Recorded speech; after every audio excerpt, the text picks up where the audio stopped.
we blind of their heart. No longer are we past feeling. And what's really interesting about the past feeling part, you know, when I looked into that a little bit more, another word that comes up is calloused. You know, like callous. And so, like, I play guitar. And so when I play the guitar, and you play the guitar long enough, your fingers, it hurts when you first start playing the guitar. And you're like, oh my gosh, how does anyone do this? They bleed. You know, yeah. And it's painful, and you're like, I don't want to do this.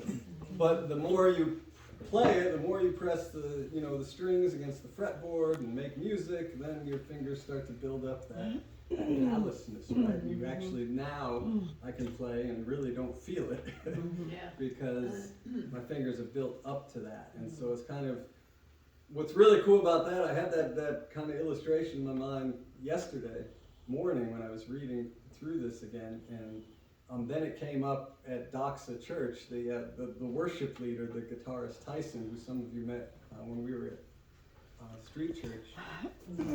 He brought up callous. Like, that's, I was just like, oh, that's cool.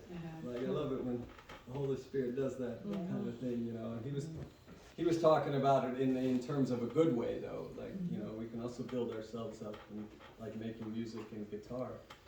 But this, in the negative sense, right, is like, you just keep doing something and doing something and doing something, you know, living in sin and not even now realizing it because you're not feeling it anymore, right? And so we need to be careful then, because this world is desensitized a lot, I believe. And that's why we see a lot of the horrible things that we see that are self-induced by a fellow human upon human, right?